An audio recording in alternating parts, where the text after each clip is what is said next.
Greg, what are your, just give me your, like, we didn't write this down, we didn't prepare for this, but give me like 2 or 3 of your top storylines going into the PGA Championship. Well, one, what are we going to get out of Jordan Spieth and the injury, right? I think because he's going for a career Grand Slam here, and I think that his performance and Oak Hill in general kind of suit a Jordan Spieth in a way. I'm very curious about his injury. So that would be my number one story. Jon Rahm is on the precipice of a historic season. We've talked a lot about the limited number of 5-win seasons on the PGA Tour. And there's a very limited number of multiple major winners this year. But Jon Rahm's game feels like that's going to happen. And I'm curious to see if it does, and if it does this week. Look, Scotty Scheffler has some redemption. I think their battle between 1 and 2 in the world, anytime they're playing, is a top story. So those would be in my top 3. And perhaps, again, without preparing, another one that comes to mind is, what are we going to get out of LIV players this time around? Are we going to get a similar situation to Masters?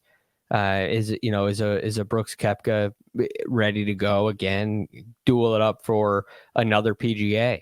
What are we going to get from that front? So those would be some of my top. I'm sure I'm missing some, but I think that it's a pretty, it's good headlines on that list.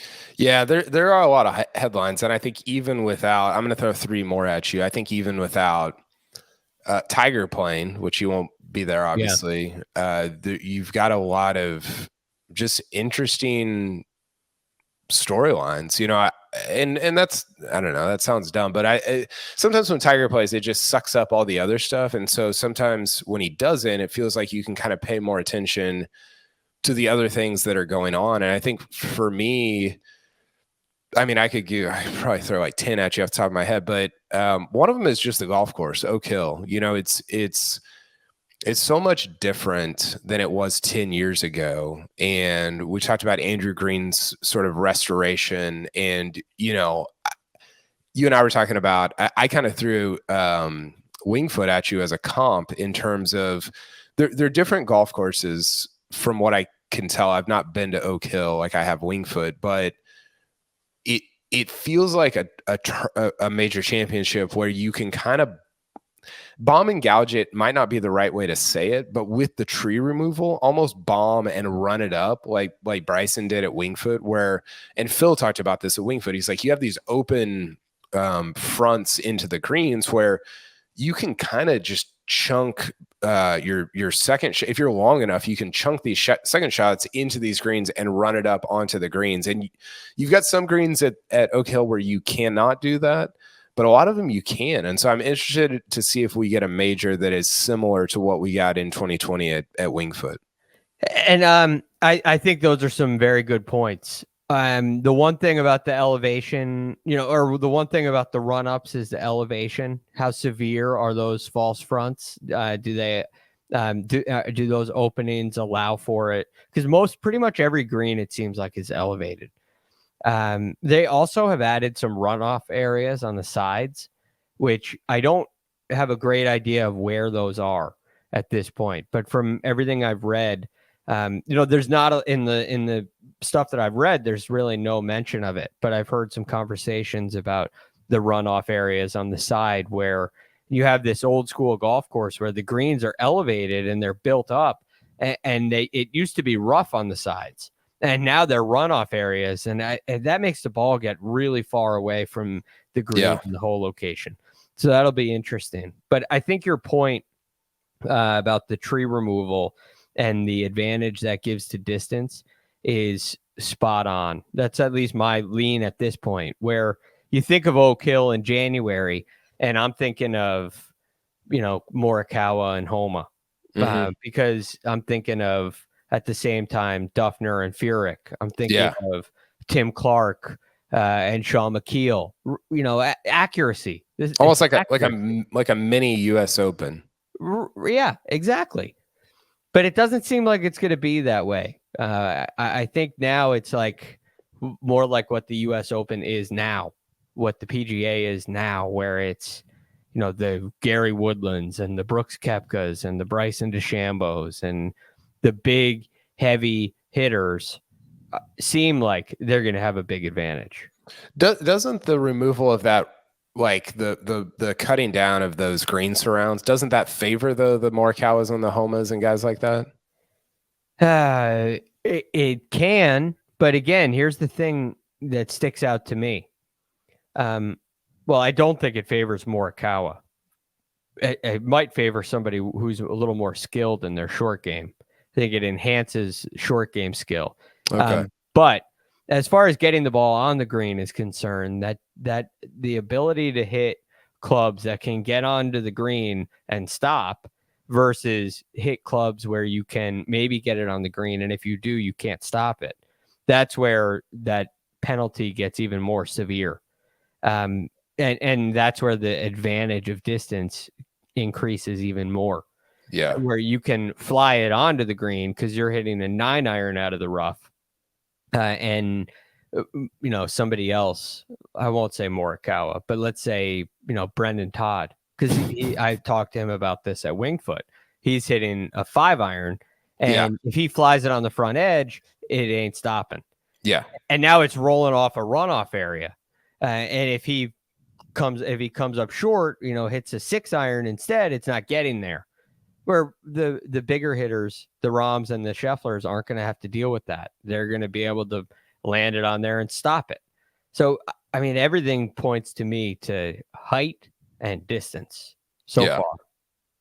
Yeah, that makes sense. The penalty for hitting a much longer club into a green that isn't sort of surrounded by rough is much greater when you cut that grass down. Okay, a couple other storylines for me. Phil, I think, is right up there, like top 5 storyline, because this is his first PGA since he won at Kiowa. He finished second at the Masters, which is just like one of the like weirder, most extraordinary accomplishments of the last. I mean, honestly, like next to his win at Kiowa, it might be the most crazy accomplishment of the last 5 years for him to finish second at this Masters. So he's up there for me. And then I would echo what you said about LIV, but I would focus it on Brooks. I think like Brooks is like, what are we getting this year? Is it the throwback to Major Championship Brooks? If it is, great. Bring it on. I want to write about that. I want to watch that. I want to experience that. Or was the Masters this sort of one-off thing and he's just going to be inconsistent at the majors going forward because of injuries, because of health, because of whatever? I think that for me is a big one. Yeah, we haven't gotten, it's a lot harder now to get a real litmus test on their games, any of the LIV players. And I would agree with you. The ones of more interest are the ones that nearly, they've won majors before and they played well at the Masters last year. Phil and Koepka, they really stand out in that list to me. Phil's interesting. I'm very curious about him on this golf course. It does not seem like a great fit. The fairways are going to be like 20 to 25 yards wide, and I know that he might be a bomber though. Speed. Yeah, you're right. And he has a great record in U.S. Opens. He's never been accurate. So maybe he can handle the rough. Maybe the tree removal is good for him. That's why it's very interesting to me, because it feels like it would be bad for him. But U.S. Opens always feel like they're going to be bad for him, and he's coming second 6 times in the U.S. Open. Yeah. So it's clear that us pundits are missing something, have missed something in the past. At least I have with Phil. For sure. And then the last one, I think, and some people in the chat mentioned this, but Rory contending for what would be his first major since 2014. He's got some obviously Rochester ties with his wife and her family, and I think he's talked about that, or it's been talked about, or whatever. But had a disappointing Masters. Kind of just a weird week for him, and then didn't show up at RBC Heritage. And it's not, I guess my point in saying that is it's not been a continuation of what he did in 2022 at the major championships, where he was a real factor in, where did he finish at the Masters last year? Second. Oh, that's right. He shot the 64 on Sunday. So he was like really a factor in all four majors, right? Because and you could argue least so the Masters that he gave it second. Right. So you could have won the Open, probably maybe should have won the Open. He hung around at the US Open. He led the PGA Championship after the first day, and then obviously shooting 64 on Sunday at Augusta National. And he hasn't, I know we've only played one major so far in 2023, but he displayed that same level of play that he was at in 2022. So I'm curious about, is there a bounce back? Is he just kind of down? Is he going to just be down in 2023? Players have down years. He's had down years. Is that what we're getting from him in 2023? I think all of that is really fascinating for somebody who came into the year with a lot of expectations and a lot of hopes. And kind of coming to life this week in a lot of ways. But the strange thing about Rory last year, after the second at the Masters, and the backdoor second, it almost feels like a win without holding a trophy. And he leaves on such a high, excited and invigorated for the next year. This year, he leaves on such a low. And it feels like it's a restart to the season. At Wells Fargo, it kind of felt like it's a slow restart to the season. It doesn't feel like he's looking ahead to, I never got the sense that he's looking ahead to the PGA with this one circled on the calendar. Like I'm going to build myself up for the PGA. I'm sure he's practicing hard, and I'm sure he's working on it, and I'm sure he wants to win every tournament he plays in. But this one, it feels like there's a little bit of energy, a little bit of intensity kind of let out of the tank at the Masters. I can't wait to see if that's true or not true. I mean, don't disagree, but also he had so much momentum going into Southern Hills last year. Leads after round one, you're like, okay, this is it. Yeah. And then it just petered out. So I don't know what the formula is for him winning a major championship, if there is one. I don't know if he knows what it is, but I just don't. I don't disagree with what you're saying, that there's no momentum behind it. Like, he didn't play well at Quail Hollow. He wasn't good at the Masters, obviously.